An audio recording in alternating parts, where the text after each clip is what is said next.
اللهم لبيك لبيك لا شريك لك لبيك إن الحمد والنعمة لك والملك لا شريك لك لبيك اللهم لبيك لبيك لا شريك لك لبيك إن الحمد والنعمة لك والملك لا شريك لك لبيك اللهم لبيك لبيك لا شريك لك لبيك إن الحمد والنعمة لك والملك لا شريك لك. السلام علیکم ورحمۃ اللہ وبرکاتہ. وعلیکم السلام ورحمۃ اللہ وبرکاتہ. نحمده ونصلي على رسوله الكريم. اما بعد فاعوذ باللہ من الشیطان الرجیم. بسم اللہ الرحمن الرحیم. رب اشرح لي صدری ويسر لي امری واحلل عقدۃ من لسانی یفقہوا قولی. کل ہم نے عمرے کے بارے میں پڑھا تھا کہ کس فعل پر عمرہ تمام ہو جاتا ہے، مکمل ہو جاتا ہے. حج تمتع کرنے والے حج کے مہینوں میں احرام کے ساتھ جب میقات کراس کرتے ہیں تو پہلے عمرہ کرتے ہیں. عمرہ کرنے کے بعد احرام کھول دیتے ہیں اور باقی دن مکہ میں گزارتے ہیں، یا بعض لوگ اس دوران کچھ دن مدینہ میں گزار کر واپس آتے ہیں. یہ دن بہت قیمتی دن ہوتے ہیں. انسان جب اللہ کے راستے میں ہوتا ہے، عبادت کے لیے گھر سے نکلتا ہے، تو اس کو اپنی پوری توجہ پھر اللہ ہی کی طرف رکھنی چاہیے اور اس وقت کو اچھی طرح استعمال کرنا چاہیے. مکہ ہو یا مدینہ، دونوں جگہ مسجد میں نماز پڑھنے کا اجر و ثواب عام نمازوں کی نسبت بہت زیادہ ہو جاتا ہے. اس لیے سب سے زیادہ اس بات کی کوشش کرنی چاہیے کہ باقی کاموں کے مقابلے میں نمازوں کی پابندی جماعت کے ساتھ، خصوصاً مردوں کے لیے، اس کا بہت زیادہ اہتمام کریں. پوری کوشش کے ساتھ وقت سے پہلے مسجد پہنچ جائیں تاکہ تحیت المسجد ادا کر سکیں، اذان سن سکیں، اس کا جواب دے سکیں. پھر اذان اور اقامت کے بیچ کے وقت میں سنت ادا کرنے کے ساتھ ساتھ مختلف دعائیں مانگیں، کیونکہ وہ دعاؤں کی قبولیت کا وقت ہوتا ہے. اس لیے خاص طور پر دن کا ٹائم ٹیبل وہاں رہتے ہوئے اس طرح بنانا چاہیے کہ نمازوں کے اوقات کی حفاظت ہو سکے. ویسے تو ساری زندگی میں یہ کرنا چاہیے، حافظوا علی الصلوات والصلاة الوسطی وقوموا للہ قانتین. نمازوں کی حفاظت کرو، خاص طور پر درمیانی نماز کی. لیکن چونکہ وہاں جا کر انسان ایک ٹریننگ سے بھی گزر رہا ہوتا ہے، ایک تربیتی مرحلے سے گزر رہا ہوتا ہے، تو اس میں انسان کو سب سے زیادہ اہمیت اور سب سے زیادہ اس کا فوکس نماز پر ہی ہونا چاہیے، تاکہ کسی نماز کی ایک رکعت بھی نہ چھوٹے اس سے. یعنی اپنے تمام تر معمولات، سارا سکیجول اس طرح بنے کہ پوری نماز ادا ہو سکے.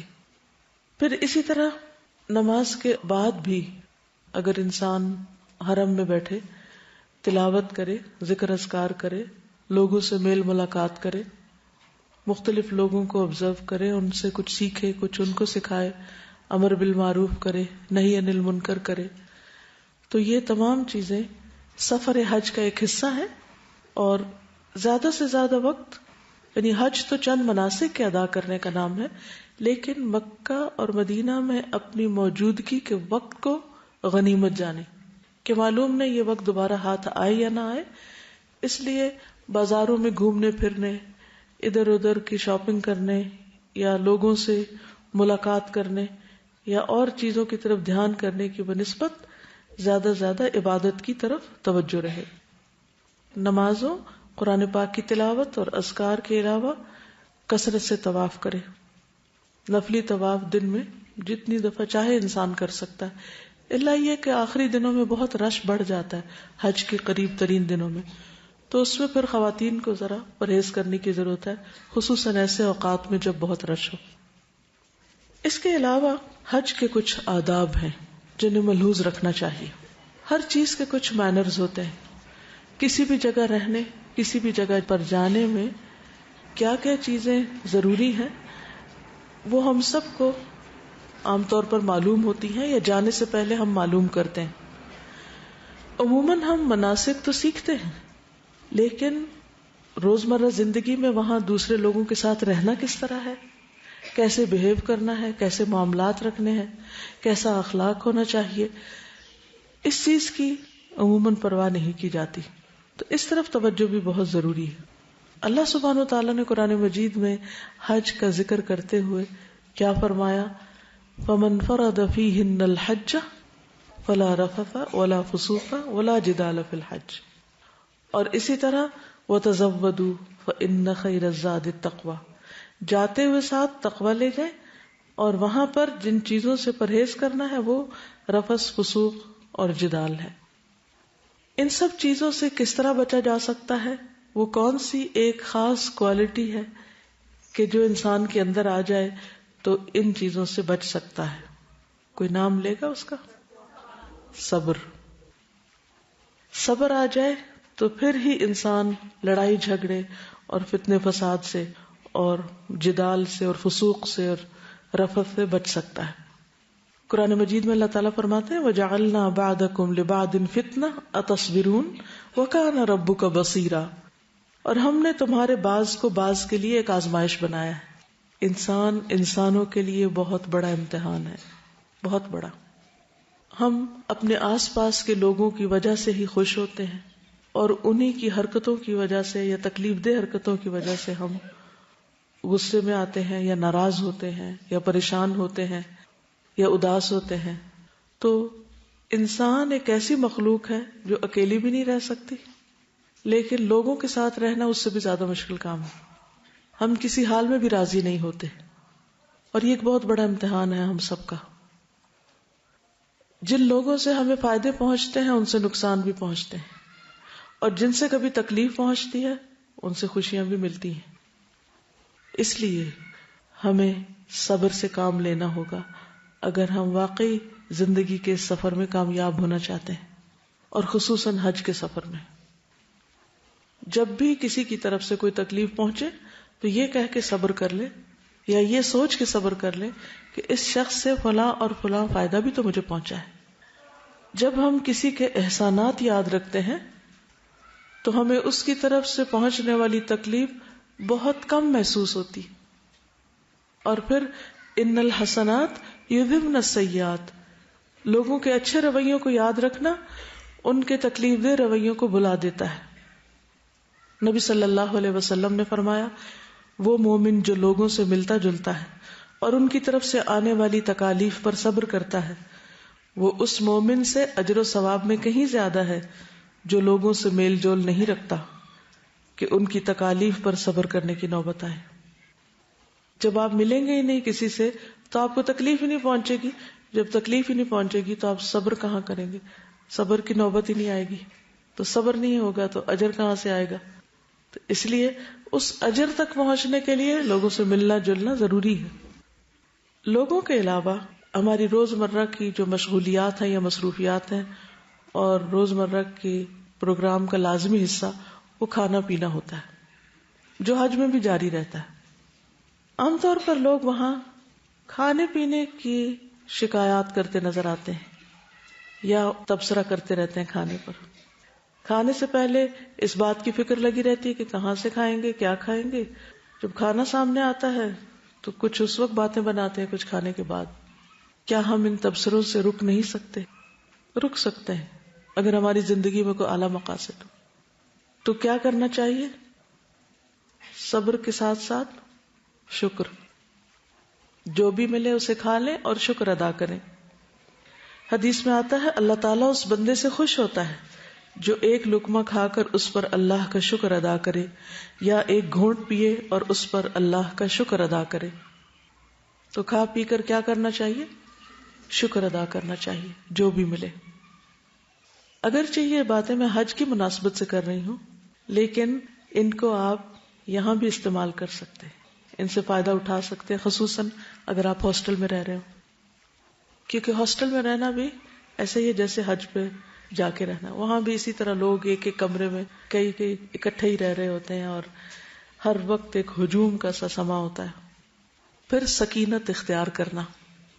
نبی صلی اللہ علیہ وسلم نے عرفہ کے دن فرمایا ایھا الناس علیکم بالسکینۃ فإن البر لیس بالایداع. صحیح بخاری. لوگوں آہستگی اور وقار کو اپنے اوپر لازم کر لو. اونٹوں کو تیز دوڑانا کوئی نیکی نہیں. نہیں ہٹو بچو، شور ہنگامہ، پش کرنا، چیخنا چلانا، یہ مسلمان کے اخلاق کے منافی ہے. اور چال میں بھی وقار ہونا چاہیے، گفتگو میں وقار اور ٹھہراؤ ہونا چاہیے. معاملات کے اندر بھی اسی طرح شودی حرکتیں نہیں کرنی چاہیے. اس کا مجھے اردو اور انگریزی نہیں آتا. کچھ لوگ اعتدال میں نہیں رہتے، یا وہ غصے میں بھڑک رہے ہوتے ہیں یا وہ خوشی سے نہال ہو رہے ہوتے ہیں. بھائی درمیان میں رہو، ٹھہر جاؤ، سکینت اختیار کرو. خصوصاً عورتوں کے لیے بہت مشکل ہے، لیکن کوشش کرنے پر آپ یہ عادت اور سیرت اختیار کر سکتے. آپ ہی میں کچھ لوگ میں دیکھتی ہوں کہ ان کے اندر ماشاءاللہ بے پناہ ٹھہراؤ ہوتا ہے. تو ایسے لوگوں کو دیکھا کریں کہ وہ کس طرح بات کر رہے ہیں، کس طرح چل رہے ہیں، کیا کر رہے ہیں، کیونکہ انسان دیکھ کر بہت کچھ سیکھ سکتا ہے. پھر اپنی ذات سے دوسروں کو سکون اور تسلی دینا. انس بن مالک رضی اللہ عنہ سے روایت ہے کہ نبی صلی اللہ علیہ وسلم نے فرمایا یسروا ولا تعسروا وسکنوا ولا تنفروا. آسانی پیدا کرو، تنگی پیدا نہ کرو، لوگوں کو تسلی اور سکون دو، نفرت نہ دلاؤ. یعنی جہاں چاروں طرف آپ کے لوگ ہی لوگ ہوں وہاں پر آپ کے لیے نیکی کرنے کے مواقع بڑھ جاتے ہیں. آپ اس نگاہ سے لوگوں کو دیکھیں کہ کہاں، کس وقت، کب، کیسے کس کے کام آ سکتا ہوں. میں کسی کی کیا مدد کر سکتا ہوں، کیا خدمت کر سکتا ہوں، کسی کو کوئی بھلی بات بتا سکتا ہوں، کسی سے کوئی تکلیف دور کر سکتا ہوں، کسی کو آرام پہنچا سکتا ہوں. لیکن یہ سارے کام کرتے کرتے ساتھ ہی ذکر اذکار جاری رہنے چاہیے. بعض لوگ جب دوسروں کی مدد کرنے لگتے ہیں تو ادھر ادھر کی فضول باتیں شروع کر دیتے ہیں. وہ کوئی غیبت شروع کر دیتے ہیں، کسی پہ تبصرہ، کسی پہ ہنس رہے ہیں، کسی کا مذاق اڑا رہے ہیں، کام بھی کر رہے ہیں لیکن ساتھ ایسی حرکتیں کر رہے ہیں. تو اس کی بجائے کیا کرنا چاہیے؟ یا تو اچھی بات کریں، آپ پھر خاموش رہیں، اور خاموشی سے بہتر ہے اللہ کا ذکر. جب نبی صلی اللہ علیہ وسلم سے بہترین حج کے بارے میں پوچھا گیا تو آپ نے کیا فرمایا کہ سب سے اچھا حج کون سا ہے؟ جس میں کثرت سے اللہ کا ذکر ہو. رسول اللہ صلی اللہ علیہ وسلم نے فرمایا خیر العمل ان تفارق الدنیا ولسانک رطب من ذکر اللہ. بہترین عمل یہ ہے کہ جب تو دنیا سے رخصت ہو تو تیری زبان اللہ کے ذکر سے تر ہو. لیکن یہ اسی وقت ہو سکتا ہے جب عام دنوں میں ہمیں کثرت سے ذکر کی عادت ہو. نبی صلی اللہ علیہ وسلم نے فرمایا 3 لوگوں کی دعا رد نہیں کی جاتی. ان میں سے ایک اللہ کا بہت زیادہ ذکر کرنے والا. یعنی اگر آپ اللہ کا بہت ذکر کریں تو اس کا فائدہ کیا ہوگا؟ آپ کی دعائیں قبول ہوں گی. اور ہر شخص یہ چاہتا ہے کہ اس کی دعا قبول ہو، اور اس کو خوش قسمت سمجھتے ہم جس کی دعائیں قبول ہو رہی ہیں. پھر امیر کی اطاعت. وبرہ کہتے ہیں میں نے عبداللہ بن عمر رضی اللہ عنہ سے پوچھا میں کنکریاں کس وقت ماروں؟ تو انہوں نے فرمایا جب تمہارا امام مارے تو تم بھی مارو. عموماً گروپس میں حج ہوتا ہے، چاہے فیملی کا ہو یا کسی ملک سے جب آپ جا رہے ہو تو اس وقت اکٹھے حج کر رہے ہو، تو اس میں ہر شخص کو اپنی الگ الگ راہ نہیں پکڑنی چاہیے اور اپنی مرضی سے قافلے سے ادھر ادھر نہیں بھٹک جانا چاہیے.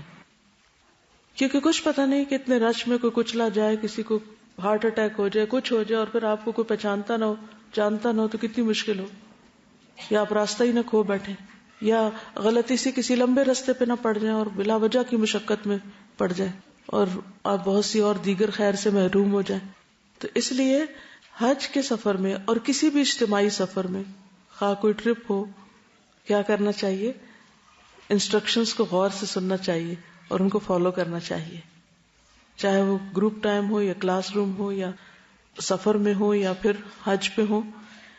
آپ وہاں پر دیکھیں گے کہ بہت سے ممالک کے گروپس اتنے آرگنائزڈ ہوتے ہیں، حتیٰ کہ لباس تو چھوڑو، ان کے جو بیگز ہوتے ہیں وہ بھی ایک سائز کے اور ایک رنگ کے اور ایک طرح کے سٹریپ سے بندھے ہوئے.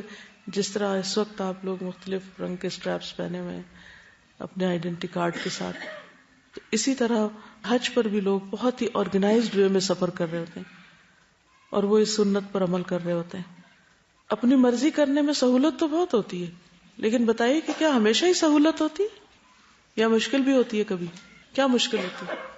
کیا مشکل ہوتی ہے؟ اپنے گروپ کے ساتھ جاتا ہے اور اپنی مرضی سے بغیر کسی انسٹرکٹر کو بتائے وہ چلا جاتا ہے اور گروپ کہیں اور چلا جاتا ہے. تو بہت سارے لوگ ایسے دیکھے گئے ہیں جو پورا حج کے دورانیے میں اکیلے بیٹھے رہتے ہیں، نہ وہ اس جگہ سے کہیں اور جا سکتے ہیں، ان کو کچھ معلوم نہیں ہوتا. اور اکثر بزرگوں کے ساتھ بھی ایسا ہوتا ہے. بالکل. جی ہاں، ایک دوسرے کی سپورٹ نہیں ملتی. ہم اپنے علاوہ دوسروں کا بھی وقت ضائع کرتے ہیں کیونکہ وہ بیٹھے انتظار کرتے رہتے کہ کب لوگ واپس آئیں اور ہم اگلا سٹیپ شروع کریں. تو اس لیے اس سے بہت زیادہ پرہیز کرنا چاہیے کہ جہاں بھی آپ اکٹھے ہو کر جائیں، اکٹھے ہو کر رہیں، تو جو وقت بتایا جائے، جو جگہ بتائی جائے، اس کی پابندی کریں، ورنہ آپ خود کو بھی مصیبت میں ڈالیں گے اور دوسروں کو بھی. پھر لڑائی جھگڑے سے بچنا. بہت زیادہ مواقع ہوتے ہیں وہاں لڑنے کے، لیکن اللہ تعالیٰ نے خاص طور پر مینشن کیا ولا جدال، لڑنا تو ہے ہی نہیں. نبی صلی اللہ علیہ وسلم نے جب حدیبیہ میں پڑاؤ ڈالا تو ان کے ایک خیر خواہ نے خبر دی کہ میں کعب بن لؤی اور عامر بن لؤی کو پیچھے چھوڑ کر آ رہا ہوں، جنہوں نے حدیبیہ کے پانی کے ذخیروں پر اپنا پڑاؤ ڈال دیا ہے. ان کے ساتھ بکثرت دودھ دینے والی اونٹنیاں اپنے بچوں کے ساتھ ہیں. وہ آپ سے لڑیں گے اور آپ کے بیت اللہ پہنچنے میں رکاوٹ بنیں گے. لیکن آپ نے فرمایا ہم کسی سے لڑنے نہیں آئے، ہم صرف عمرے کے ارادے سے آئے ہیں. تو جو اللہ کے راستے میں ہوتا ہے، یعنی حج یا عمرے کے سفر میں، جو بالکل پیسفل سفر ہوتا ہے، کوئی آپ سے لڑنا بھی چاہے یا لڑائی چھیڑے بھی تو آپ اس کو موقع نہ دیں. بعض لوگوں کو پیچھے سے عادت ہوتی ہے اور ان کا کھانا ہضم نہیں ہوتا جب تک وہ لڑ نہ چکے، تو پھر وہاں اگر موقع نہیں ملے تو ان کا موڈ آف رہتا ہے. تو پھر جب پتا ہو ایک شخص کی عادت کا، اس کو لڑنے کی عادت ہے اور اس سے آپ آرام سے بھی کوئی بات کریں گے تو لڑ کے ہی جواب دے گا، تو بس بات کو سمجھ لیں کہ اس نے لڑنا ہے اور ایکسپیکٹ کیا کریں کہ میں سیدھی بات بھی کروں گے تو یہ الٹا جواب دے گا. ہوتا ہے نا، ایسے لوگ ہوتے ہیں، ہر جگہ ہوتے ہیں. تو جب زندگی میں آپ لوگوں کے مزاج سمجھ جاتے ہیں تو آپ کو معاملہ کرنے میں بہت آسانی ہو جاتی ہے.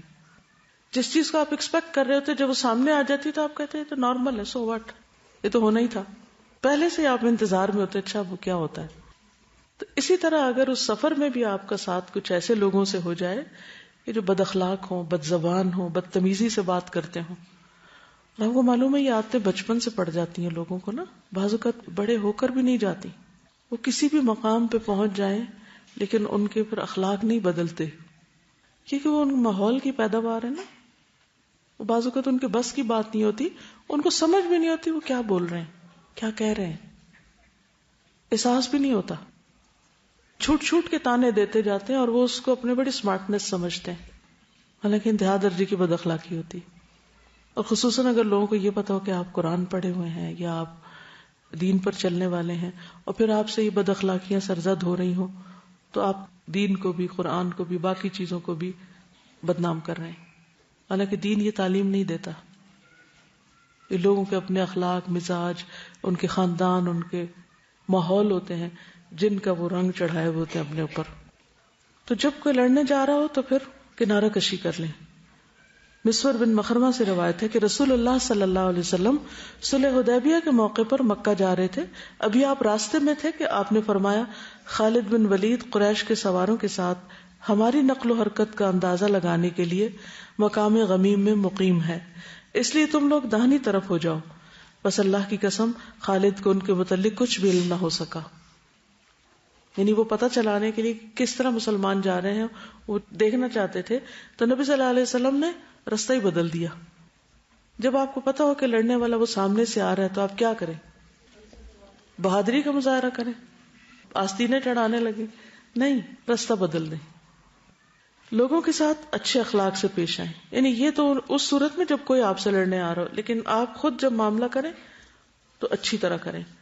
حدیث میں آتا ہے جہاں کہیں بھی ہو اللہ سے ڈرو، برائی کے بعد بھلائی کرو تاکہ وہ اسے مٹا دے، اور لوگوں سے اچھے اخلاق سے پیش آؤ.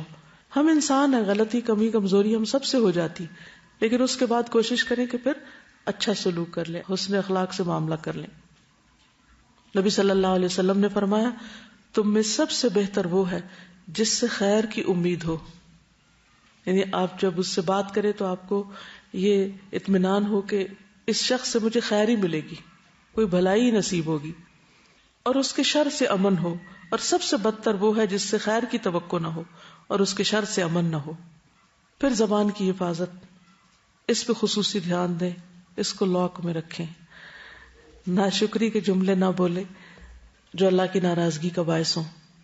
ابو ہریرہ فرماتے ہیں نبی صلی اللہ علیہ وسلم نے فرمایا بندہ ایک بات زبان سے نکالتا ہے اور اس کے بارے میں سوچتا نہیں، جس کی وجہ سے وہ دوزخ میں اتنی دور پھسل کے گرتا ہے جتنا مشرق و مغرب کے بیچ میں دوری. تو اس لیے بہت سوچ سمجھ کے بات کریں، اور اگر کوئی بات کر کے آپ کو خلش شروع ہو جائے تو استغفار کر لیں اور آئندہ ان جملوں پر چیک رکھیں کہ پھر ایسی بات نہیں کریں گے. جب ہم کثرت سے ذکر کریں گے اور خاموش رہیں گے تو پھر ایسی نوبت ویسے ہی کم آئے گی.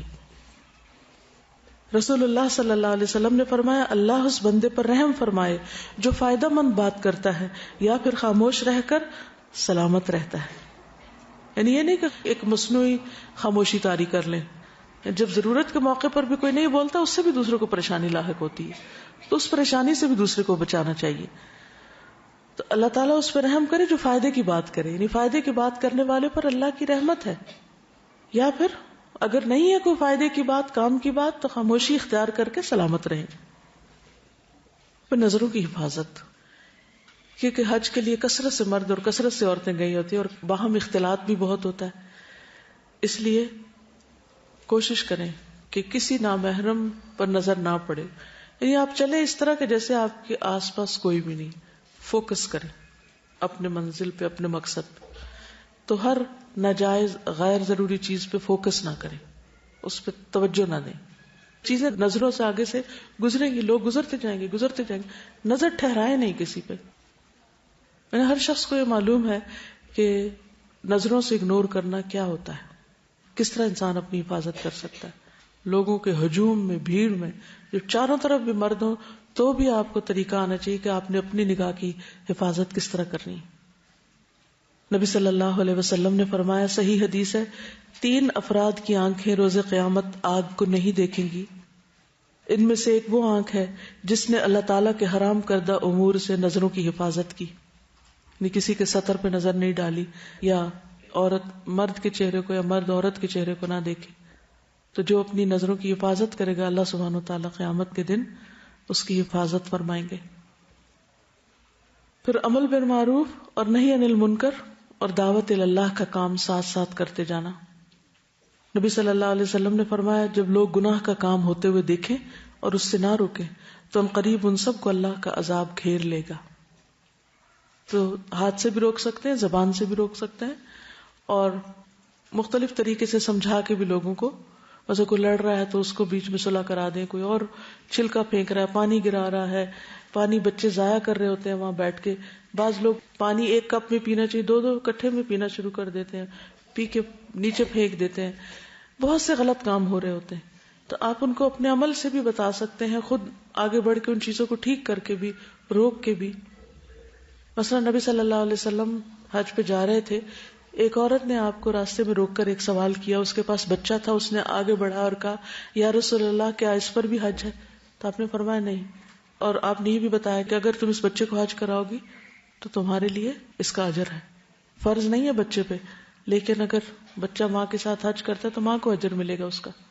تو 1 نہیں 2 حج ہو جائیں گے ایک ہی سفر میں. پھر اللہ کی راہ میں کثرت سے خرچ کرنا، فی سبیل اللہ خرچ کرنا، کیا اجر ہے اس کا معلوم ہے آپ کو؟ مثل الذین ينفقون اموالهم فی سبیل اللہ. تو حج کیا ہے؟ فی سبیل اللہ سفر ہے. تو ساتھیوں پہ خرچ کرنا، وہاں کے لوگوں پہ خرچ کرنا، کسی بھی اعتبار سے کسی کو فائدہ پہنچانے کے لیے، یہ کوئی صدقہ خیرات نہیں، ویسے ہی خوش دلی کے ساتھ خیر اور بھلائی کے کاموں میں خرچ کرنا، اس کا اجر بہت زیادہ ہے، عام خرچ کرنے سے بھی زیادہ ہے. اس کو مثال کیا ہے قرآن مجید میں؟ کمثل حبۃ انبتت 7 سنابل فی کل سنبلۃ 100 حبۃ واللہ یضاعف لمن یشاء. ایک دانہ جس سے 7 بالیاں نکلیں اور پھر ہر بالی پہ 100 دانے ہوں، تو گویا ایک دانہ ملٹیپلائی ہو کر 100 دانے بن گیا. تو 1 روپیہ یا 1 ریال آپ خرچ کریں گے تو 700 کے برابر ہو جائے گا. اس لیے خوش دلی کے ساتھ خرچ کریں. عبداللہ بن عمر سے روایت ہے کہ رسول اللہ صلی اللہ علیہ وسلم نے فرمایا اللہ تعالیٰ اپنے بندوں کو نفع پہنچانے کے لیے کچھ لوگوں کو بطور خاص نعمتیں عطا کرتا ہے. اگر وہ خرچ کرتے رہیں تو وہ انعامات برقرار رہتے ہیں، اور اگر وہ رک جائیں تو وہ ان سے سلب کر کے دوسروں کو دے دیتا ہے. کیا مطلب ہے اس کا؟ کیا سمجھ آیا؟ جی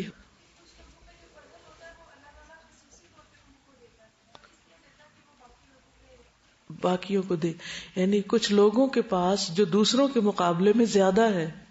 اب فوراً سوچیں میرے پاس دوسروں کے مقابلے میں کیا زیادہ ہے. کچھ بھی جو سوچ سکیں آپ، کوئی اسکل، کوئی نالج، کوئی مال، کوئی ٹائم، انرجی، طاقت، کوئی بھی چیز وہ اللہ نے آپ کو اس لیے دی ہے تاکہ آپ دوسروں کو دے سکیں. آپ دوسروں کو دیں، کیونکہ اللہ تعالیٰ ان ساری نعمتوں کو درختوں کے ساتھ نہیں لٹکاتے. کچھ تو لٹکا دی ہیں لیکن ساری چیزیں درختوں کے ساتھ نہیں لٹک سکتی، وہ بندوں کے ساتھ لٹکی ہوئی ہیں. جو مومن ہوتے ہیں نا شجرہ طیبہ، تو ان اللہ کے نیک بندوں کے ساتھ وہ نعمتیں لٹک رہی ہیں. اب ان کا کیا فرض بنتا ہے کہ وہ اپنے پھلوں سے دوسروں کو فائدہ پہنچائیں. تو یہ اللہ نے آپ کو یہ پھل اس لیے دیے، یہ بہاریں اس لیے لگائی ہیں آپ کو تاکہ آپ سے دوسرے فائدہ اٹھائیں. اگر آپ دوسروں پہ خرچ کرتے جاتے ہیں تو کیا ہوگا؟ آپ کو اللہ اور دیتا جائے گا، اور سپلائی آتی جائے گی آتی جائے گی آتی جائے گی، اور زیادہ بڑھا دے گا. لیکن اگر آپ نے روک دیا تو کیا ہوگا؟ اللہ بھی روک دے گا. یہ کس قدر افسوس کی بات ہے کہ ہم عام طور پر جو نعمت ہمارے پاس ہوتی ہے اس سے دوسرے کو فیض پہنچانے میں بخل کرتے ہیں. یعنی یہ تو میرے لیے، دوسرے کو کیوں دوں؟ اور بعض لوگ تو اپنے ہنر چھپاتے ہیں، کسی کو پتہ نہ چل جائے، ورنہ یہ ہمیں کام دے دیں گے، ہمیں یہ کام کرنا پڑ جائے گا. ہونا کیا چاہیے کہ جو کام ہمیں آتا ہو ہم دوسرے کو کہیں. جیسے حضرت انس کے بارے میں حضور صلی اللہ علیہ وسلم کے پاس ام سلیم آئی تھی، یا رسول اللہ یہ میرا بچہ لکھنا جانتا ہے، آپ اس سے کام لیں، یعنی اس کے پاس یہ اسکل ہے، آپ اس کو اپنی خدمت میں رکھیں. ہم میں سے اگر کسی کو لکھنا آتا ہو یا کوئی بھی کام، کسی بھی قسم کا آرٹ، تو عموماً ہم آگے دینا نہیں چاہتے، تو لوگ خود کر لینا، لوگ خود سیکھ لینا. ہم کیا سمجھتے ہیں جو کچھ بھی اللہ نے ہم کو دیا، کوئی بھی چیز ہمارے اندر کوئی بہت کمال تھا، وہ بہت بڑی خوبی تھی جو ہمیں مل گیا، یہ احسان تھا اللہ کا، فضل تھا، اس کو روکے نہیں ورنہ رک جائے گا. حضرت اسماء کو نبی صلی اللہ علیہ وسلم فرمایا تھا لا تو کی فیو کا علیہ کی، روکنا مت ورنہ تم روک لی جاؤ، تمہاری تھیلی باندھ دی جائے گی. تو اس موقع پہ سب سوچیں وہ کون سا کام ہے جو میں دوسروں کی نسبت بہتر کر سکتی ہوں، اور مجھ پر اللہ کا فضل ہے اور مجھے وہ آتا ہے اور میرے ساتھ والوں کو نہیں آتا، کیوں نہ میں ان کو بھی سکھا دوں، کیوں نہ میں ان تک بھی خیر لے جاؤں، کیونکہ الٹیمیٹلی تو وہ آپ ہی تک واپس پہنچے گی. تو کوئی بھی نیکی کا کام جو آپ کر سکتے ہو اور کسی بھی وجہ سے، خواہ وہ کوئی غصہ ہو، خواہ کوئی عداوت ہو کسی کی، یا بخل ہو یا حسد ہو یا کوئی ضد ہو، کسی بنا پر بھی اگر آپ روک لیتے ہیں نا تو آپ سے نیکی کے مواقع چھن جاتے ہیں، آپ محروم کر دیے جاتے ہیں. اللہ تعالیٰ وہ کسی اور کو نواز دیتا ہے، اللہ کسی اور سے کام لے لیتا ہے. اچھا چھوٹی چھوٹی مثالوں میں آپ دیکھیے کہ بعض اوقات ایسا ہوتا ہے نا، آپ گھر میں بیٹھے ہیں تو آپ کی امی پوچھ رہی ہیں وہ فلاں چیز کہاں ہے اور آپ کو پتا ہے، لیکن آپ چپ بیٹھے، کیوں؟ کہ وہ کہیں گے اٹھو لا دو مجھے، تو میں نے اٹھنا کوئی نہیں. تو بعض اوقات ہم صرف اپنی جان بچانے کے لیے بھی کچھ چیزوں کا اظہار ہی نہیں کرتے، تو وہ مجھ پہ آ پڑے گی کیونکہ جو بولے وہی کنڈا کھولے، اس لیے مشورہ ہی نہ دو. پھر دوسرے حجاج کی مدد کرنے میں کیا کیا ہو سکتا ہے؟ مثلا ان کا سامان اٹھانے یا رکھنے میں مدد دینا. نبی صلی اللہ علیہ وسلم نے فرمایا جس نے کسی مسلمان سے دنیا کا کوئی دکھ دور کیا، اللہ عز و جل اس سے قیامت کے روز کا کوئی دکھ دور کر دے گا. اور جس نے کسی مشکل میں پڑے شخص کے لیے آسانی کی، اللہ تعالیٰ اس کے لیے دنیا اور آخرت میں آسانی کرے گا. اور جس نے کسی مسلمان کی پردہ پوشی کی، اللہ تعالیٰ دنیا اور آخرت میں اس کی پردہ پوشی کرے گا. اللہ تعالیٰ اس وقت تک بندے کی مدد میں رہتا ہے جب تک کہ بندہ اپنے بھائی کی مدد میں رہے. پھر شاعر اللہ کی تعظیم کرنا، شاعر اللہ کی تعظیم کرنا یہ بھی حج کے آداب میں سے ہے. وَمَن يُعَظِّمْ شَعَائِرَ اللَّهِ فَإِنَّهَا مِن تَقْوَى الْقُلُوبِ. کیا کیا شاعر اللہ ہیں؟ مثلاً جتنے بھی مناسک ہیں وہاں، خاص طور پہ مسجد ہے، کعبہ شریف ہے، اس کے آس پاس کی جگہ ہے، تو وہاں شور ہنگامے سے بچنا، لڑائی سے اور ایسے کام کرنے سے جو مسجد کے ادب کے خلاف ہوں. بعض لوگ وہاں کوڑا بکھیر دیتے ہیں، صفائی کا لحاظ نہیں رکھتے، کعبہ کی طرف وہاں بھی پاؤں کر کے لیٹ جاتے ہیں، قرآن مجید نیچے رکھ دیتے ہیں. تو یہ ساری چیزیں جو ہیں یہ ناپسندیدہ ہیں. پھر یہ کہ اپنے آپ کو بیکار چیزوں سے دور رکھنا، بیکار گفتگو، بیکار کام، غیر ضروری مصروفیات، کیونکہ گنتی کے چند دن ہیں یہ بھی، ان سے پورا فائدہ اٹھانا چاہیے. اور ویسے بھی انسان کے اسلام کی خوبی یہ ہے کہ وہ بیکار کاموں کو چھوڑ دے. پھر دوسروں کی ضروریات کا خیال رکھنا، کسی کو پانی پلا دینا، کسی کو کھانا لا کر دے دینا. کچھ لوگ چائے پینے کے عادی ہوتے ہیں، بزرگ لوگ، ان کے لیے چائے لا کر دینا، یا اگر پکانے کی جگہ ہے تو پکا کر سب کو سرو کر دینا. ایک گروپ کے اندر ینگ لوگ ہوتے ہیں، کوئی بڑے عمر کے ہوتے ہیں، کوئی بہت صحت مند ہوتے ہیں، کوئی بیمار ہوتے ہیں. تو آپ اپنا مقام دیکھ لیجئے کہ آپ کہاں ہیں اور آپ کتنی نیکی کما سکتے ہیں. تو اس اعتبار سے دوسروں کے ساتھ جتنی بھی ان کی خدمت، ان کی مدد آپ کر سکتے ہو کریں، لیکن ساتھ ساتھ نیت ضرور قابو میں رکھیں. پیپل پلیزر نہ بن جائیں کہ لوگ کہیں گے واہ بھائی واہ فلاں تو بہت اچھی ہے، اس نے تو اتنی خدمت کی حج کے سفر میں کہ بس ہمیں بھولتا ہی نہیں. یہ تمغہ لینے کے لیے نہیں کریں. جب شیطان دل میں یہ وسوسہ ڈالے تو فوراً اپنے آپ کو سنبھالے کہ نہیں، مجھے تو اللہ کی رضا چاہیے. اس سے فائدہ کیا ہوگا کہ آپ اعتدال میں رہیں گے، نہ تو آپ تعریف کے انتظار میں رہیں گے اور نہ تعریف آپ کو فیول بنے گی کہ وہ تعریف کو فیول پڑے تو آپ چلیں.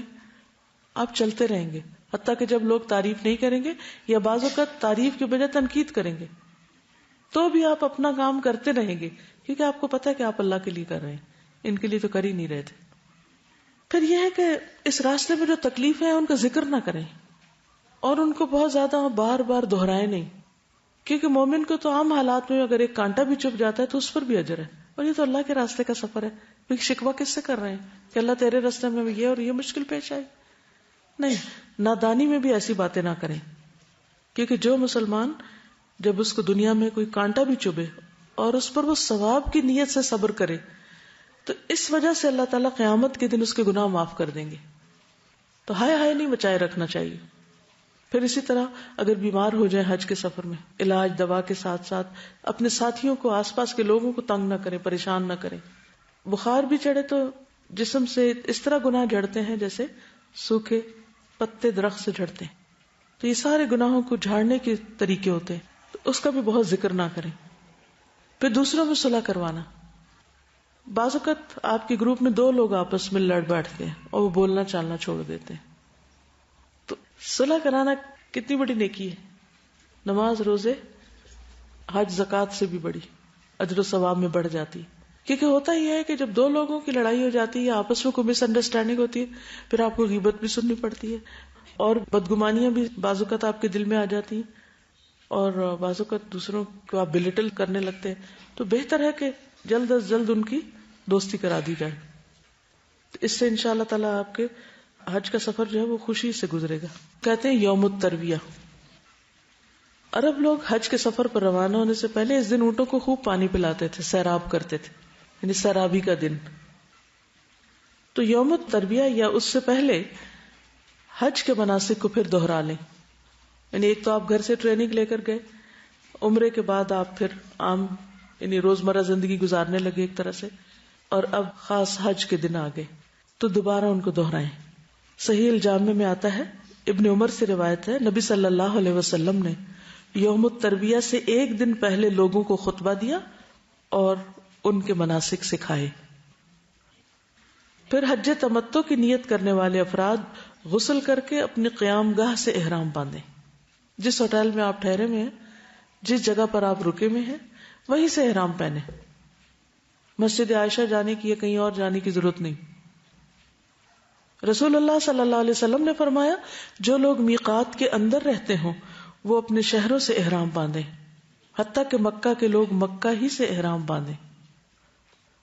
جابر سے روایت ہے کہ رسول اللہ صلی اللہ علیہ وسلم نے صحابہ سے فرمایا، بیت اللہ کے طواف اور صفا و مروہ کی سعی کے بعد اپنے احرام کھول ڈالو اور بال ترشوا لو، یوم الترویہ تک برابر اسی طرح حلال رہو، یوم الترویہ تک یعنی 8 ذی الحج تک اسی طرح حلال رہو، پھر یوم ترویہ میں مکہ ہی سے حج کا احرام باندھو.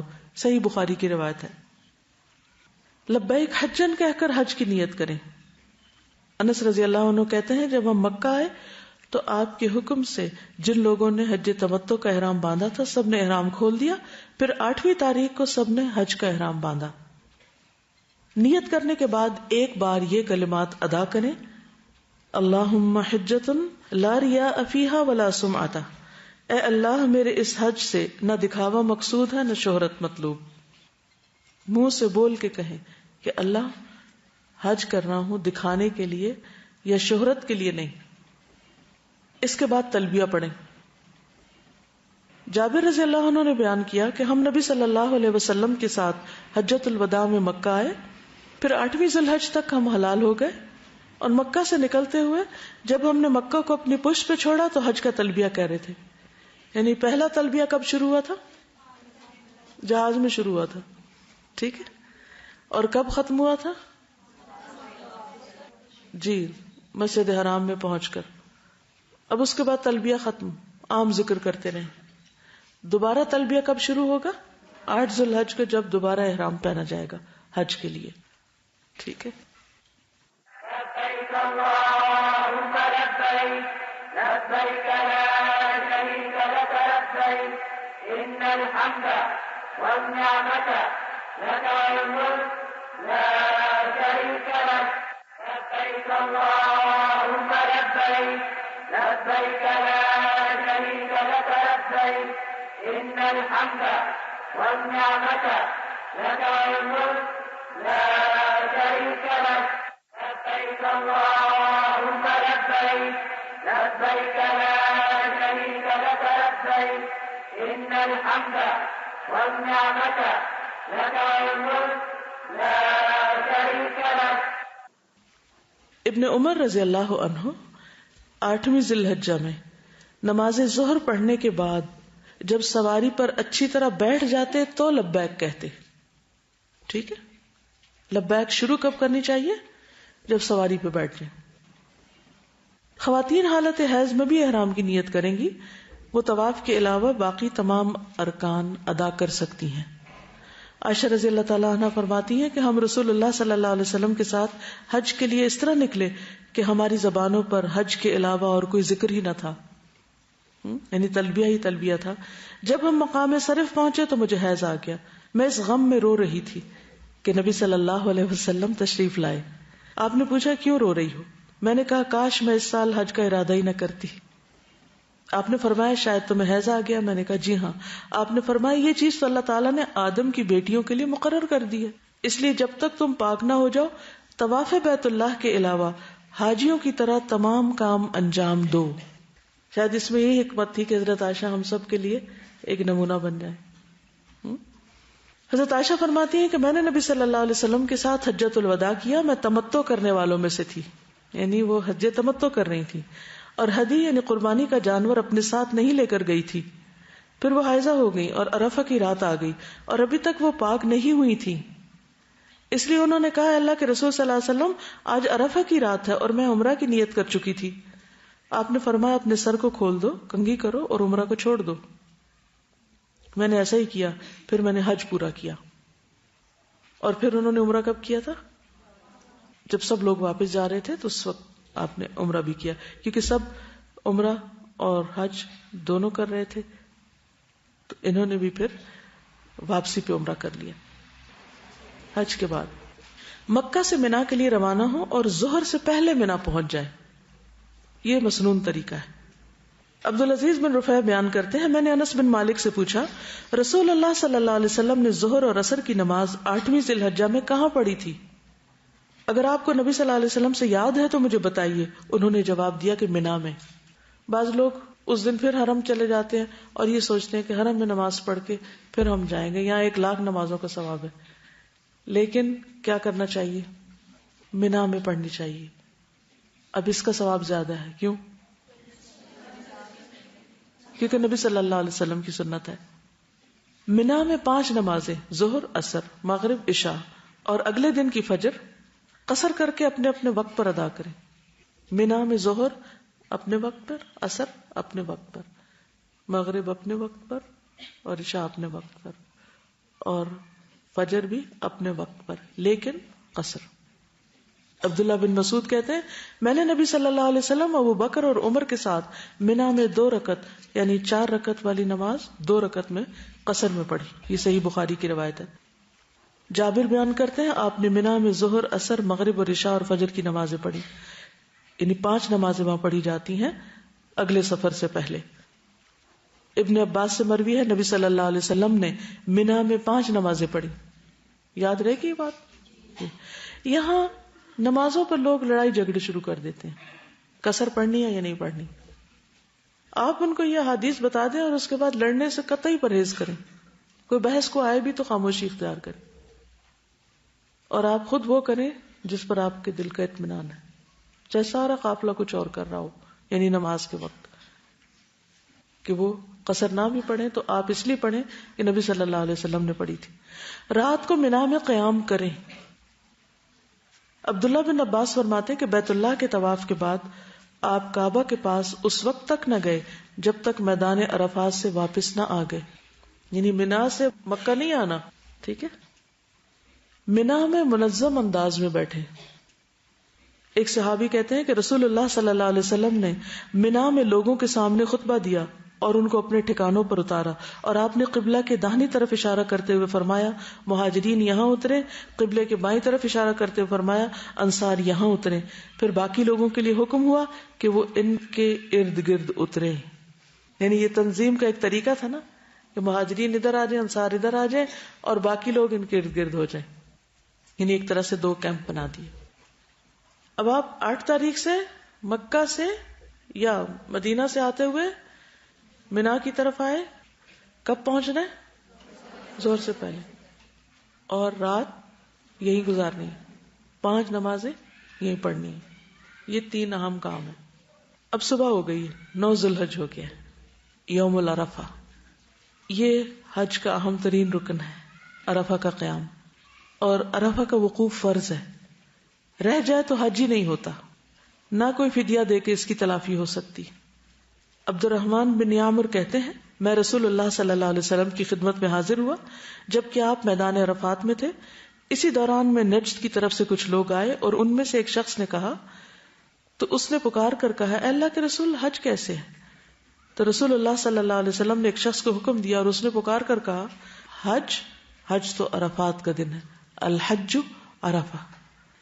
جو شخص مزدلفہ کی رات میں فجر کی نماز سے پہلے پہلے یہاں آ گیا اس کا حج پورا ہو گیا.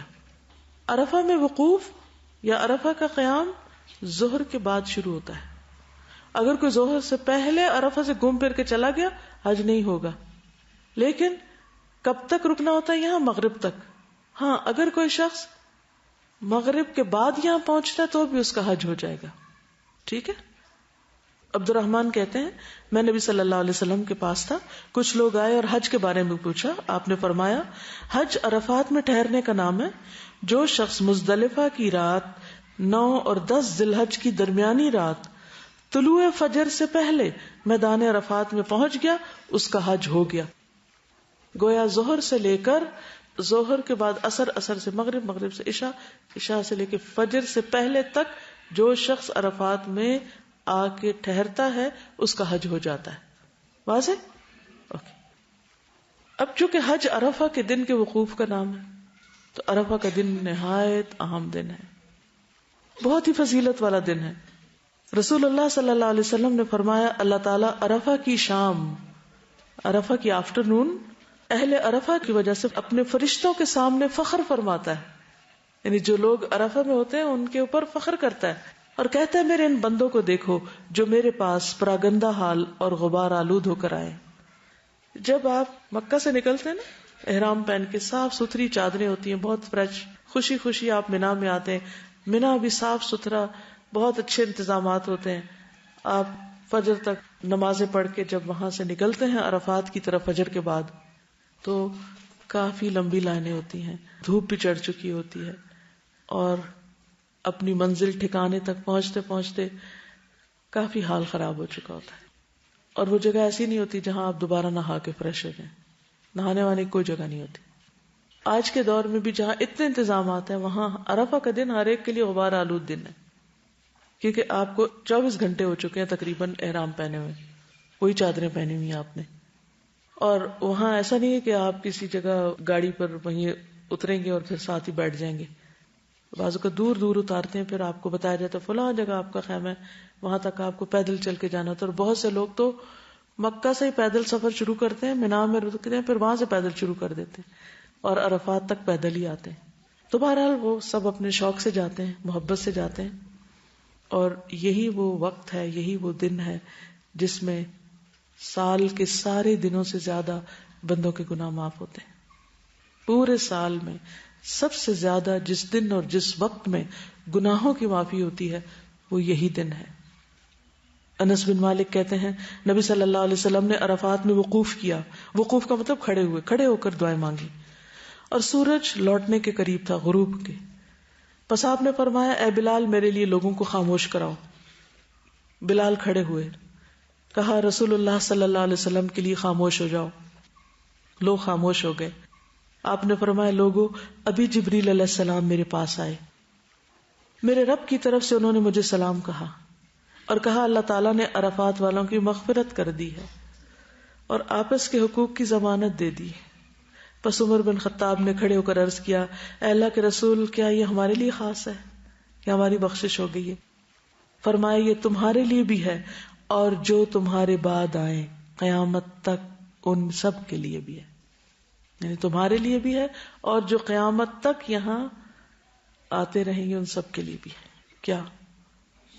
بخشش کا وعدہ. نبی صلی اللہ علیہ وسلم نے فرمایا تمہارا دوپہر کے بعد، یاد رکھیے دوپہر کے بعد، صبح نہیں ہے 9 تاریخ لیکن ظہر کے بعد عرفات میں کھڑے ہونا تو اللہ تعالیٰ آسمان دنیا پر نازل ہوتا ہے. یعنی بندہ جب وہاں ہوتا ہے تو اللہ تعالیٰ قریب آ جاتے ہیں اور فرشتوں سے تم پر فخر کرتا ہے. فرماتا ہے کہ میرے بندے میرے پاس کھلے اور گہرے ہر راستے سے پراگندہ حالت میں آئے ہیں جو میری رحمت اور جنت کے امیدوار ہیں. بس اگر تمہارے گناہ ریت کے ذروں یا بارش کے قطروں یا سمندر کے جھاگ کے برابر بھی ہوں تو میں انہیں بخش دوں گا. میرے بندوں لوٹ جاؤ، تم بخشے بخشائے ہو، اور ان کی بھی مغفرت ہے جن کی تم نے سفارش کی. کن کی؟ جن کی ڈائری میں کاپیوں میں دعائیں لکھ کے لے گئے تھے نا کہ اللہ ان کو بھی بخش دے، ان کو یہ عطا کر، ان کی بھی بخشش ہو جاتی. یعنی جن کے لیے وہ دعائیں کرتے ہیں وہاں جا کر. 9 ذی الحجہ کو طلوع آفتاب کے بعد منا سے عرفات کے لیے نکلے.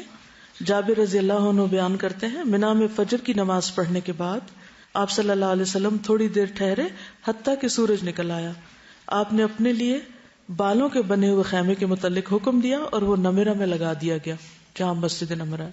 چنانچہ رسول اللہ صلی اللہ علیہ وسلم چلے اور قریش کو یقین تھا کہ نبی صلی اللہ علیہ وسلم مزدلفہ میں مشعر الحرام کے پاس ہی رک جائیں گے، جیسے کہ وہ قریش اسلام سے پہلے جاہلیت کے دور میں کرتے تھے. مگر رسول اللہ صلی اللہ علیہ وسلم اس سے آگے بڑھ گئے اور عرفات تک گئے، کیونکہ اللہ تعالیٰ کا حکم ہے ثم افیدوا من حیث افاض الناس، پھر وہاں سے پلٹو جہاں جا کر لوگ پلٹتے ہیں، یعنی عرفات تک جاؤ. تو قریش دور جاہلیت میں نہیں جاتے تھے، وہ کہتے تھے ہم سردار قبیلہ ہیں، ہمیں عام لوگوں کی طرح وہاں جانے کی ضرورت نہیں. لیکن حج تو مساوات کا سبق ہے، چاہے کوئی بادشاہ ہو یا فقیر، سب کو اس میدان میں حاضری دینا ضروری ہے، اس کے بغیر حج ہوتا ہی نہیں.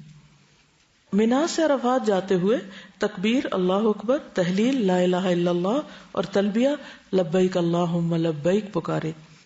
محمد بن ابی بکر ثقفی نے بیان کیا میں نے انس بن مالک سے تلبیہ کے بارے میں دریافت کیا کہ آپ لوگ نبی صلی اللہ علیہ وسلم کے عہد میں اسے کس طرح کہتے تھے. اس وقت ہم منا سے عرفات کی طرف جا رہے تھے. انہوں نے فرمایا کہ تلبیہ کہنے والے تلبیہ کہتے، تکبیر کہنے والے تکبیر، یعنی دونوں چیزیں ہو رہی ہوتی تھی. اس پر کوئی کسی پہ اعتراض نہیں کرتا تھا. تکبیر کیا ہے؟ یعنی اللہ اکبر لا الہ الا اللہ واللہ اکبر اللہ اکبر وللہ الحمد. اور تلبیہ کے الفاظ تو آپ کو معلوم ہے.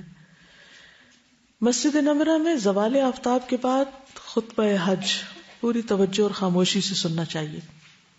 جابر کہتے ہیں رسول اللہ صلی اللہ علیہ وسلم عرفات پہنچے، آپ نے دیکھا کہ نمرہ میں خیمہ لگا ہوا ہے، آپ وہاں اترے، حتیٰ کہ جب سورج ڈھل گیا تو آپ نے اپنی اونٹنی قصواء کے متعلق فرمایا کہ اسے تیار کر دو، اسے تیار کر دیا گیا، آپ اس پر سوار ہوئے حتیٰ کہ وادی ارنا کے دامن میں آ گئے اور لوگوں کو خطبہ دیا۔ جریر کہتے ہیں نبی صلی اللہ علیہ وسلم نے ان سے حجۃ الوداع میں فرمایا استنصت الناس، تم لوگوں کو چپ کراؤ، اور پھر چپ کرایا گیا اور آپ نے وادی ارنا میں آ کر خطبہ دیا۔ ظہر اور عصر کی نمازیں 1 اذان اور 2 اقامت کے ساتھ جمع اور قصر با جماعت ادا کریں۔ یہاں پر نمازیں کیسے پڑھی جائیں گی؟ ظہر اور عصر، قصر اور جمع، 1 اذان 2 اقامتیں، دونوں نمازوں کے درمیان کوئی سنت یا نفل نہیں۔ جابر کہتے ہیں خطبہ دینے کے بعد بلال نے اذان کہی، پھر اقامت کہی، تو آپ نے ظہر پڑھائی، پھر اقامت کہی، پھر آپ نے عصر پڑھائی، اور دونوں نمازوں کے بیچ میں کچھ نہیں پڑھا، کوئی سنت نفل نہیں۔ پھر آپ قصواء پر سوار ہو گئے حتیٰ کہ مقام وقوف پہ تشریف لائے۔ جو لوگ رش کی وجہ سے مسجد نمرہ نہ پہنچ سکے تو کوئی حرج نہیں، اپنی جگہ ہی اپنے اپنے خیمے میں ہی نماز جماعت سے پڑھ لینی چاہیے۔ ظہر اور عصر کی نمازیں ادا کرنے کے بعد عرفات میں داخل ہوں، یعنی وقوف کی جگہ پر۔ رش کی وجہ سے ممکن نہ ہو تو پہلے بھی داخل ہو سکتے ہیں، کیونکہ بہت سی چیزیں اپنی مرضی سے نہیں آپ کر سکتے، آپ کو قافلے کے ساتھ ہی جانا ہوتا ہے۔ عرفات کا سارا میدان وقوف کی جگہ ہے۔ نبی صلی اللہ علیہ وسلم نے فرمایا میدان عرفات سارے کا سارا ٹھہرنے کا مقام ہے، وہاں جبل رحمت پہ چڑھنے کی ضرورت نہیں۔ بعض لوگ یہ سمجھتے ہیں کہ عرفات کے دن اس پہاڑ پہ چڑھنا ضروری ہے، اور اس میں جوان لوگ تو چڑھ جاتے ہیں، بوڑھے لوگ نہیں چڑھ سکتے۔ تو اللہ نے بہت رحمت فرمائی ہے بھی جبل رحمت، وہاں خاص رحمتیں اترتی۔ کہتے ہیں کہ وہاں پر آدم اور حوا آپس میں ملے تھے، اسی لیے اس میدان کو عرفات کہا جاتا ہے کہ ایک دوسرے کو پہچانے تھے وہاں۔ تو بہرحال ضروری نہیں کہ پہاڑوں پہ چڑھیں یا کسی خاص جگہ پر جائیں، جہاں بھی عرفات میں آپ کو ٹھہرایا گیا وہیں ٹھہر جائیں۔ ساری توجہ کس پر رکھیں؟ عبادت پر، اور خصوصاً کھڑے ہو کر دعائیں مانگنے پر۔ نبی صلی اللہ علیہ وسلم نے فرمایا میدان عرفات سارے کا سارا ٹھہرنے کا مقام ہے، لیکن ارنا کے نشیب سے ہٹ کر رہو۔ نبی صلی اللہ علیہ وسلم نے فرمایا میں نے جبل رحمت کے قریب وقوف کیا ہے، جبکہ پورا میدان وقوف کی جگہ ہے، یعنی آپ کا وقوف پہاڑ کے قریب تھا لیکن کہیں بھی کھڑے ہو سکتے ہیں۔ ابن مربع انصاری ہمارے پاس تشریف لائے جبکہ ہم عرفات میں ایسی جگہ وقوف کیے ہوئے تھے کہ عمر بن عبداللہ اس کو امام کے موقف سے دور سمجھ رہے تھے۔ ابن مربع نے کہا بے شک میں تمہاری طرف رسول اللہ صلی اللہ علیہ وسلم کا قاصد بن کر آیا ہوں، آپ نے تم لوگوں کو کہلا کر بھیجا انہی مقامات پر وقوف کرو، بلا شبہ تم اپنے باپ ابراہیم کی وراثت میں سے ایک وراثت پر ہو۔ خیمے کے اندر یا باہر جہاں جگہ ملے پوری انکساری اور توجہ کے ساتھ دعائیں مانگنی چاہیے۔ بعض لوگ یہ سمجھتے کہ شاید خیمے کے اندر نہیں مانگنی چاہیے اور باہر نکل کے کھڑے ہونے چاہیے، باہر بعض کو دھوپ ہوتی ہے، کافی گرمی ہوتی ہے، تو اندر کبھی مانگ لیں کبھی باہر چلے جائیں۔ کوشش کریں کہ سارا وقت کھڑے رہیں، کیونکہ نبی صلی اللہ علیہ وسلم نے کھڑے ہو کر یہ دعائیں مانگی۔ اور لوگ کیا کرتے ہیں وہاں پہنچتے ہی دسترخوان بچھا دیتے ہیں، کھانے لگتے ہیں، خوب بریانی کھاتے ہیں اور اس کے بعد سو جاتے ہیں۔ سب نہیں لیکن بہت سے لوگ ایسے کرتے ہیں۔ تو کھانا پینا بھی مختصر رکھیں، ایسی چیز نہیں کھائیں جس کو کھا کر آپ کو نیند آئے۔ آپ پورے کے پورے وقت کو، میکسیمم ٹائم کو پورے فوکس کے ساتھ اللہ کی طرف متوجہ رکھیں اپنے آپ کو، اور دعائیں کرتے رہیں، کیونکہ اللہ تعالیٰ آپ پر فخر کر رہا ہے فرشتوں کے سامنے۔ ان لوگوں پہ کیا فخر کرے گا جو سو جائیں یا ادھر ادھر باتیں کر رہے ہو یا لڑائی جھگڑے کر رہے ہو کہ جمع کسر کرنی ہے یا نہیں کرنی۔ تو اس وقت بہیو کریں، اللہ تعالیٰ جو فخر کر رہے ہوں آپ پر تو واقعی آپ فخر کے قابل ہوں۔ جابر کہتے ہیں نبی صلی اللہ علیہ وسلم قصواء پر سوار ہوئے حتیٰ کہ مقام وقوف پہ تشریف لائے، اپنی اونٹنی قصواء کا پیٹ پتھروں کی طرف کر دیا، یعنی وہیں رکے رہے، اور جبل المشاء کو جو کہ ریت کا بڑا ٹیلا تھا، لوگ اس کو پیدل ہی عبور کرتے تھے، اپنے سامنے کیا، قبلہ رخ ہوئے، پھر وہیں رکے رہے حتیٰ کہ غروب ہو گیا، اور ٹکیا کے غائب ہو جانے کے بعد کچھ زردی بھی ختم ہو گئی، اتنی دیر تک وہاں رکے۔ ہاتھ اٹھا کر بکثرت دعائیں کرنا۔ اسامہ سے مروی ہے میدان عرفات میں رسول اللہ صلی اللہ علیہ وسلم کا ردیف تھا، یعنی اونٹنی میں آپ کے پیچھے تھا، آپ نے دعا کے لیے ہاتھ اٹھائے تو اونٹنی ایک طرف کو جھکنے لگی اور اس کی لگام گر گئی، چنانچہ آپ نے ایک ہاتھ سے رسی کو پکڑ لیا اور دوسرے ہاتھ کو اٹھائے رکھا، یعنی ہاتھ نیچے نہیں ہونے دیا۔ اس وقت بھی جب آپ رسی اٹھا رہے تھے پھر بھی آپ نے ہاتھ ایک اوپر ہی رکھا۔ حج کرنے والے اس دن روزہ نہیں رکھیں گے اور نہ ہی اس دن کوئی نفلی نمازیں ہیں. سب سے زیادہ کیا کرنا ہے؟ دعا مانگنی. کیسے؟ کھڑے ہو کر اور ہاتھ اٹھا کر اور قبلہ رخ ہو کر. ٹھیک ہے، خواہ خیمے کے اندر یا باہر. ام الفضل کہتی ہیں عرفہ کے دن لوگوں کو رسول اللہ صلی اللہ علیہ وسلم کے روزے کے بارے میں شک ہوا، اس لیے میں نے آپ کو پینے کے لیے کچھ بھیجا. آپ نے اس کو پی لیا، جس سے پتہ چلا کہ آپ روزے سے نہیں تھے. عقبہ بن عامر بیان کرتے ہیں رسول اللہ صلی اللہ علیہ وسلم نے فرمایا یوم عرفہ یوم نحر یعنی 10ویں ذی الحج قربانی کا دن اور ایام تشریق ہم اہل اسلام کے عید کے ایام ہیں، یہ کھانے اور پینے کے دن ہیں. ہماری عید تو 10 کو شروع ہوتی ہے، حاجیوں کی 9 کو ہی شروع ہو جاتی، تو اس دن یعنی کہ روزہ رکھنا درست نہیں وہاں پر. لیکن یہاں جو روزہ رکھے گا اس کا کیا فائدہ، کتنا ثواب؟ 2 سال کے گناہ معاف ہوں گے. حاجیوں کے تو ساری زندگی کے معاف ہو رہے ہیں اور یہاں والوں کو بھی اللہ تعالیٰ نے بالکل محروم نہیں رکھا. ابو نجیح کہتے ہیں ایک مرتبہ کسی نے ابن عمر سے عرفہ کے دن کے روزے کے بارے میں پوچھا. انہوں نے فرمایا کہ میں نے نبی صلی اللہ علیہ وسلم کے ساتھ حج کیا لیکن انہوں نے اس دن کا روزہ نہیں رکھا. میں نے ابو بکر کے ساتھ حج کیا، انہوں نے اس دن روزہ نہیں رکھا. میں نے عمر کے ساتھ حج کیا، انہوں نے اس دن روزہ نہیں رکھا. میں نے عثمان کے ساتھ حج کیا، انہوں نے بھی اس دن روزہ نہیں رکھا. میں اس دن کا روزہ نہ رکھتا ہوں، نہ حکم دیتا ہوں اور نہ منع کرتا ہوں. یعنی میں کسی کو کچھ کہتا نہیں، لیکن یہ کہ ان سب میں سے کسی نے بھی روزہ نہیں رکھا. عطا بن ابی رباح کہتے ہیں ایک مرتبہ عبداللہ بن عباس نے فضل بن عباس کو عرفہ کے دن کھانے پہ بلایا. انہوں نے کہا میں روزے سے ہوں. ابن عباس نے فرمایا آج کے دن روزہ نہ رکھو، کیونکہ نبی صلی اللہ علیہ وسلم کے سامنے اس دن دودھ دو کر برتن پیش کیا گیا تو آپ نے نوش فرما لیا اور لوگ تمہاری اقتداء کرتے ہیں، یعنی کہیں ایسا نہ ہو کہ تمہیں دیکھ کر وہ بھی روزہ رکھنے لگے. عرفات قبولیت دعا کی بہترین جگہ ہے اور یوم عرفہ قبولیت دعا کا بہترین دن. نبی صلی اللہ علیہ وسلم نے فرمایا بہترین دعا وہ ہے جو عرفات کے دن مانگی جائے. اس لیے جب وہاں عرفہ ہو رہا نا، حاجی وہاں قیام کر رہے ہو تو آپ بھی یہاں بیٹھ جائیں کہ اللہ تعالیٰ آپ ایک نظر ادھر بھی دیکھیں. اور تو دیکھتے ہی ہیں ویسے بھی، لیکن خاص رحمت پکاریں. نبی صلی اللہ علیہ وسلم نے فرمایا عرفہ کے دن کے سوا اور کوئی دن ایسا نہیں جس میں اللہ تعالیٰ کثرت سے بندوں کو آگ سے آزاد کرتے ہوں اور فرشتوں کے سامنے ان حاجیوں کی وجہ سے فخر کرتے ہوں اور فرشتوں سے پوچھتے ہوں کہ یہ لوگ کیا چاہتے ہیں. تو فرشتے کیا بتاتے ہیں؟ کیا چاہتے ہیں لوگ؟ بخشش چاہتے ہیں، تو اللہ تعالیٰ ان کو بخش دیتے ہیں. تو اس قیمتی وقت سے پورا فائدہ اٹھائیں. عرفہ کے دن کی بہترین دعا کیا ہے؟ لا الہ الا اللہ وحدہ لا شریک لہ لہ الملک ولہ الحمد وہو علی کل شیء قدیر. اس میں دعا والی کون سی بات ہے؟ توحید کا اقرار ہے، اللہ کی رحمت کو پکارنا ایک طرح سے، اور یہ کہنا کہ اللہ ہر چیز پہ قادر ہے، تو سب کچھ کر سکتا ہے وہ.